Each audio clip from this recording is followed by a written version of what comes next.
My son threw those hurtful words at me, declaring that being overweight was a disgrace, and contemptuously telling me to get lost like a pig. As the father of my grandchild, his audacity left me questioning how someone could utter such callous remarks to their own child. My grandchild, visibly affected but silent, looked down without responding. Although his face was hidden, I couldn't ignore the impact of those words on him. Stepping forward, I instinctively moved to shield my grandchild from the verbal assault. With determination, I announced that I would take him away, leaving the smirking couple behind as I walked away, holding my grandchild's hand. A month later, after discovering the true nature of my grandchild, the arrogant couple appeared, suggesting we go back together. My grandchild, puzzled for a moment, scoffed at them, asking, "Who are you guys?" and turned away. Allow me to introduce myself. I am Hannah Harrison, turning 81 this year. Back in my time, I was one of the rare cases of marrying for love, a decision opposed by our relatives. We eloped, navigating life together in a place where nobody knew us. Despite the challenges, we were blessed with a child. As our family grew, we faced the joy of raising our son and later welcoming a grandchild. As the years passed, our son brought home a girlfriend, and they married. A boy was born, and despite their initial reservations, they decided to go through with the pregnancy. I convinced them to raise their child, and my grandchild grew up well under my care. However, it became apparent that the couple had no interest in parenting. They neglected their child, prompting my frequent interventions. I scolded them, but it seemed to have no effect. One day, I found my grandchild caught in the middle of a heated argument between my son and his wife, both blaming each other for their family's mess. My grandchild, now 22, hadn't pursued higher education or taken significant steps since high school. Stubbornly staying at home, he seemed to be waiting silently for his parents' arguments to end. Their criticism of his unemployment, coupled with mocking remarks about his body shape, became unbearable. Unable to endure their exchange any longer, I intervened. Stepping between my son and his wife, I asserted, "Enough, both of you. How about going shopping with Grandma John?" Despite my attempt to offer a lifeline, my grandchild mumbled a soft reply and quickly fled to his room, seemingly escaping such a tense atmosphere. My daughter-in-law, snorting in response, muttered about our ungrateful son as she watched him retreat. Then, as if their earlier argument had been a facade, the couple mentioned having errands and promptly left. I took it upon myself to tidy up the untidy house. From a young age, my grandchild had not received much care, becoming increasingly reclusive due to constant sarcastic remarks from his parents. Concerned about his well-being, I occasionally visited to do some housekeeping and secretly look after him. While vacuuming near my grandchild's room, I knocked on the door multiple times. "John, haven't you had lunch yet?" "I made some. Would you like some?" Knowing his tendency to avoid leaving his room, especially when his parents were home, I hoped to entice him with a homemade lunch, something more nutritious than his usual fast food. After a brief pause, the door cracked open, and my grandchild peeked out. "I'll eat here, Grandma. Eat with me." With a satisfying snap, the door closed. I put away the vacuum cleaner with a content feeling and started preparing lunch. When I knocked on my grandson's room again, lunch in hand, the door promptly opened, and I was invited in. The room had a faint scent of grease, but it didn't bother me. I spread out the lunch on a small table without a care, and my grandson's face lit up as he watched. It warmed my heart to see expressions he only showed to me. As we finished lunch and chatted about trivial things, it seemed my son had returned home, making the entrance noisy. My grandson immediately lost his smile, becoming silent. It appeared our pleasant time was over when my son admonished, "Hey, Mom, don't leave trash at the entrance." My son's loud yell echoed through the door as he complained about the things I left behind, despite their own negligence in properly taking out the trash. Feeling sorry for my grandson, I decided it was time to head home. Even as I waved back and left the room, my son's yelling persisted. I shouted back for him to be quiet, and as I got ready to leave, my son continued his complaints. "You should take better care of your son, John. He's your child, after all," I remarked, Shut up. If he was a girl, I would. What's wrong with having a boy? Can't dress him in cute clothes and show him off? Really, what kind of reasoning is that? I spat out my retort, grabbed the trash bag, and left my son and daughter-in-law's house. Walking away and glancing back, I saw my grandson watching me from a second-floor window. He noticed me, waved again, and I reciprocated before heading home. It had been a while since my last visit due to a busy schedule, but I decided to go to my son's house again. As I approached the entrance, I could hear my son and his wife arguing, the noise carrying outside. Sighing, I opened the door and the yelling intensified. You know, keeping your hair long and covering your face doesn't change the fact that you're overweight. Being overweight is a disgrace. Get lost, pig. Beam is shut and who does nothing but trouble. Just get out already.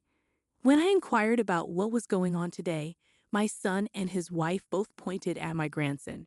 He started talking back to us after all we've done raising him. He repays us with defiance. I turned to my grandson, surprised by his defiance, as he glanced at me but quickly glared back at his parents. Despite being spoken down to, he stood his ground firmly, not willing to back down. I stared at him with my mouth open, taken aback by this unexpected turn of events. You don't work, but you're always relying on our money. If you have time to spend money on your pointless hobbies, why don't you go back to school? Yeah, we're fed up with you eating into the money we earn. If you're going to continue to be a burden, then please leave. My grandson, being told to leave by his parents and having no job or place to go, probably wanted nothing more than to leave this house. However, he couldn't, and he couldn't even argue back. He just glared at them, biting his lip. You can't do it, can you? Of course, you've always relied on her money. Frustration welled up in my grandson, clenching his fists. He looked like he was on the verge of exploding with anger. Then I declared, John will be living with me. My statement brought silence. My son and his wife stopped yelling, and my grandson stared at me in shock. Addressing all three of them, I said, I can't believe you tell your own child to leave. I wanted to do this sooner but didn't interfere, thinking it was better for him to be with his family. I couldn't bear to witness my dear grandson being mistreated any longer. Without hesitation, I announced, if he has nowhere to go, he can come to my house. John, pack your bags and come with me. My grandson seemingly snapped out of his shock, swiftly ran to his room. Surprised by this unexpected turn, my son and his wife, though happy to be rid of the problem, didn't intervene. Instead, they smirked. After a while, my grandson emerged with his bags packed. Ignoring the sneers from my son and daughter-in-law, I left the house with my grandson following closely behind. So began our journey of living together. Silent during the ride to my house, my grandson held onto the lunch I had given him, following me closely. Upon arrival, he left his luggage somewhat aside and entered the living room, holding only the lunch. From now on, he would be living in the house I currently inhabited alone. John must have lunch for now, I called out while preparing dishes in the kitchen. My grandson, who had been aimlessly looking around the living room, nodded slightly and began laying out the lunch on the kitchen table. After everything was ready, we put our hands together and said grace before eating. My grandson followed suit, and we finished our meal without much conversation. As I began cleaning up, my grandson seemed unsure whether to help. Gently declining his offer, I said, John, I'll give you any room you like on the second floor. Go see which one you'd prefer. Rarely coming out of his shell since childhood, exploring our house must have felt like a new experience for him. After finishing the cleaning, I sat down to drink coffee, hearing him exploring the second floor. After a while, he came down the stairs and peeked through the living room door with a small smile. Grandma, I like the corner room. I smiled and nodded, allowing him to use it however he liked. The room was once my husband's study, now empty but still holding a large desk and bookshelves. Pleased that my grandson liked the same room, he began unpacking his belongings right away. Wanting him to enjoy his free time, I decided to relax in the living room as it got dark outside. While preparing dinner, I thought about getting his new sleeping area ready and went upstairs to call him when dinner was ready. John, dinner's ready. Come on down. My grandson, deeply engrossed in drawing, forgot to turn on the light in his room, leaving the canvas in the dark. In the center of the room, a large Gerber daisy was illuminated by a streetlight. Even without the bias of him being my grandson, it was a captivating sight. My grandson started to make an effort, as if reaching for something he had never had before. Now, with what face had my son and his wife come here? Still smirking as usual, they finally broached the inevitable topic. You must be tired of living here by now. You can come back to us if you want. We thought you want to live as a family of 3 again, so we came to pick you up. We'll buy you all the art supplies you need. You don't have to stay here anymore. Let's go back together, shall we? Did they really think he would accept their offer after ridiculing his interests, treating him poorly just because he wasn't the daughter they wanted? Despite the awful things they had said and essentially kicking him out, now that he had found success away from them, they decided it was time to welcome him back. The audacity boiled my blood. My grandson, likely feeling the same, clenched his fists, glaring at them the entire time. Just as I began to worry it might turn into a physical altercation, he relaxed his shoulders, unclenched his fists, crossed his arms, and scoffed at them. "Ha! Who are you guys?" We were all taken aback by his response. My son and his wife looked at each other. "After kicking me out just because I wasn't a girl, and now you come back just because I appeared on TV? Really shows what kind of people you are," my grandson continued, mimicking my son and his wife's insensitive laughter. He let loose, giving them a piece of his mind, having been subjected to their sarcasm since he could remember. He didn't stop until he had said everything he could think of, then heaved a big sigh. "That's the deal. I'm not going back, and I don't want to."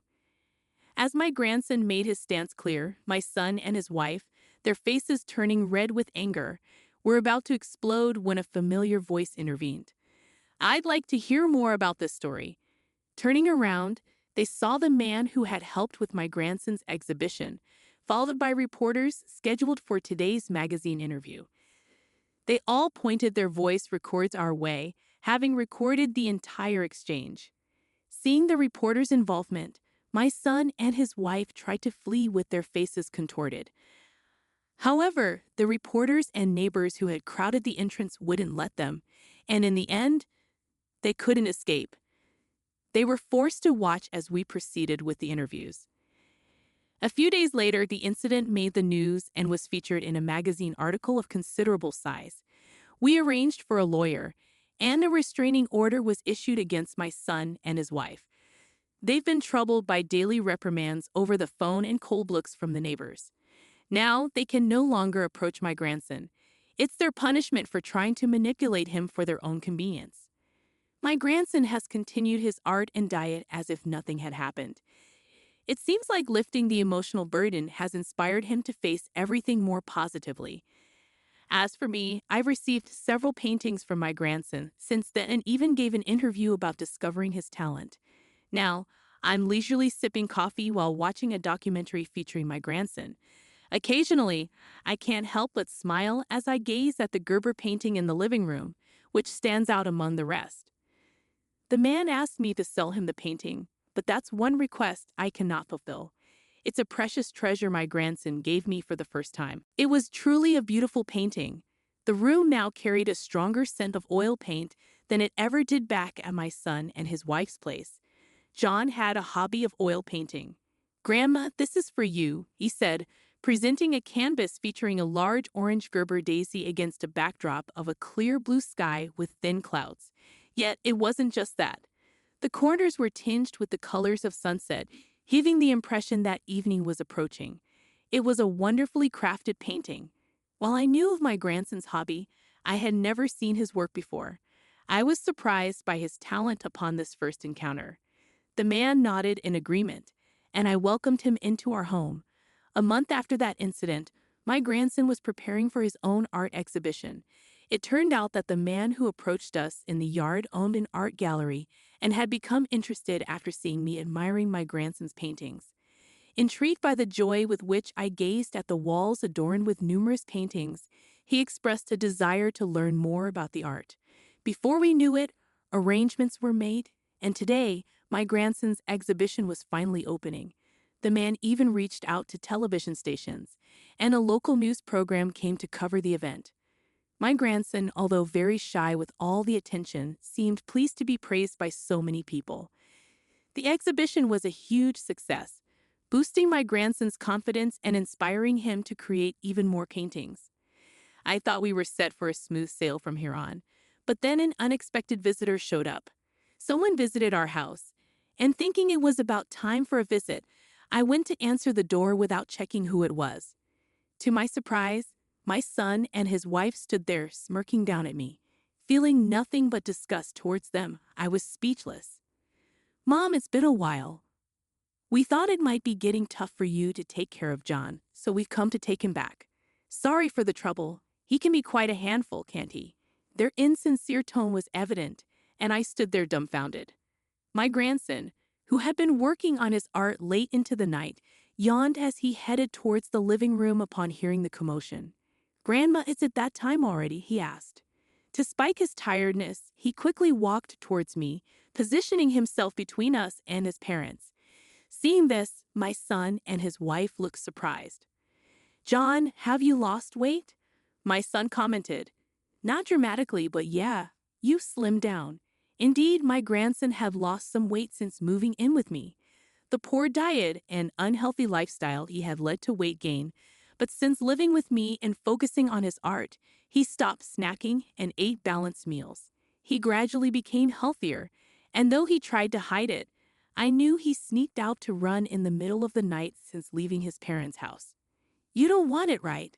my grandson asked, noticing my silence. He slumped his shoulders as he stood up. "It's a bit smelly from the paint. I'll open the window to ventilate, so you go ahead downstairs." "Are you sure I can have such a wonderful painting?" I approached the artwork and looked at it intently. Unable to contain my emotions, I couldn't help but cry. Embracing my flustered grandson, I thanked him repeatedly. The painting quickly became my favorite, hanging proudly in the living room. Every day I admired it, initially making John embarrassed and shy. However, with my continuous praise, he gradually started to smile happily. He confessed that he had never been praised before, and my enthusiastic compliments seemed to inspire him to create more. Each finished piece received praise and a spot in our living room gallery. One day, as I was sipping coffee in the living room and admiring the paintings, a voice came from the garden. "You have a lovely home. Do you like paintings?" Turning towards the voice, I noticed a man who seemed interested in John's artwork. "I don't know about paintings in general, but I love my grandson's paintings. All of these were done by him," I replied, thrilled that someone was interested. I hurried outside to chat with the man. Most of what I said turned into bragging, but he listened intently, nodding along. We talked for quite a while. Eventually, my grandson, who had gone out to buy art supplies, returned and had to interrupt our conversation. Pleased with the man's interest, I introduced my grandson to him and invited him to join us for dinner, if he'd like. Despite his shyness, my grandson looked a bit